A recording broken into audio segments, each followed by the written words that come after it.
Want to loosen this bolt and one on the other side.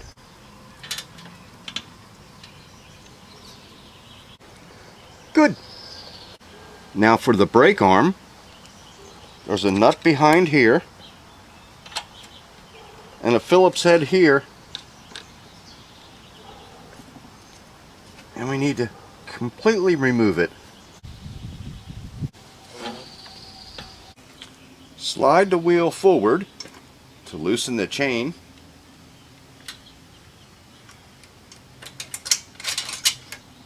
You can leave it on the front if you have enough slack. And we need to squeeze the tire to get it past the brake pads. Now I'm going to use some chalk, and I'm going to draw a straight line across the tire, the rim, and the valve stem. You can remove one side and put the tube in, but since these tires are so loose on the rim, I find it easier to remove the entire wheel. Since I'm removing the tire completely, I'll start opposite the valve stem. To get it started, you want to lift up, and then you need a little assistance. And this is a plastic tent stake.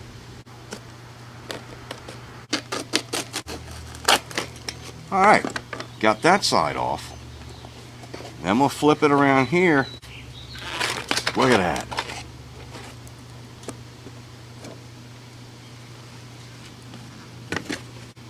Get this out. So you want to blow this tube up, put it in a tub of water, like in a sink, and find out where the leak is, where the bubble is.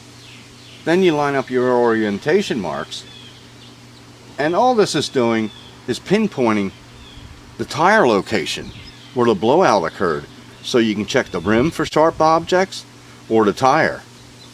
In this case, this is a massive blowout. I have no clue what happened. Now I lightly just go around the whole tire with my fingers, looking for sharp objects. And you might find a screw, a nail, a piece of glass. And if you got a horn in your picture, not good. Another area of interest is to check your rim liner to see if any spokes are poking through. If they are, this is removable. You can buy a new one. And I don't know why the factory doesn't smooth those heads over. I mean, look at them. You want to find the culprit of what caused the leak. Because if you install a new tube, that sharp object could still be in there and puncture the new tube. Then you're back to square one.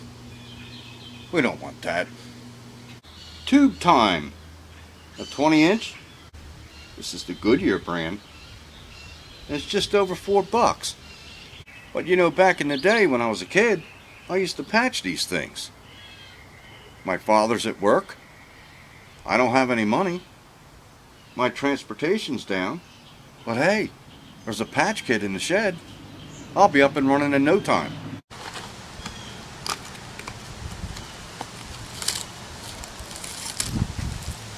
So that's $4 times 2. Oh wow, look at this. I won't have to use the tent stake anymore. I'll put some air in there so it will take the shape of the tire.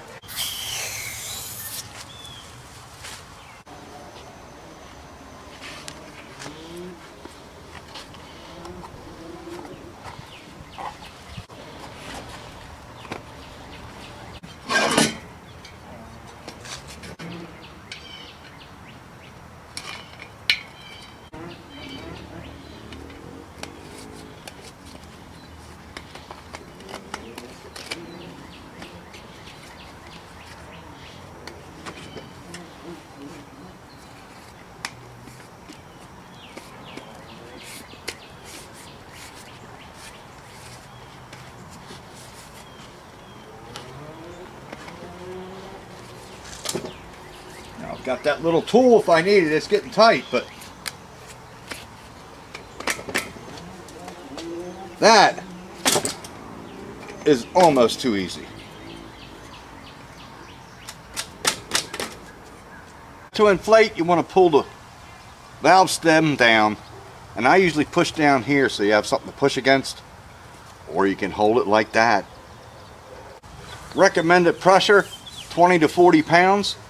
40 is written right on this tire. I never go that high. In fact, most of the time I just go by feel. Here's how I test them. A little bit of sponge to it. It's a kid's bike, man. Let's see how many pounds that is. Probably won't even register. Oh, look at that. We're looking at 25 pounds. Reassemble. Squeeze the tire. Get it past the brake shoes.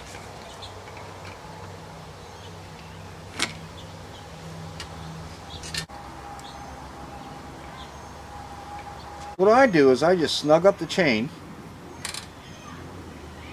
and tighten this down. Then focus on getting the wheel in the center of the frame and the brake pads.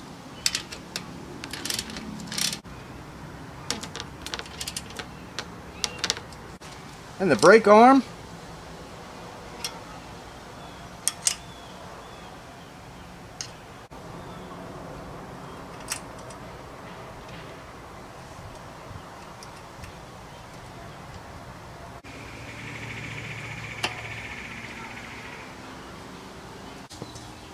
I'd like to thank everyone for watching.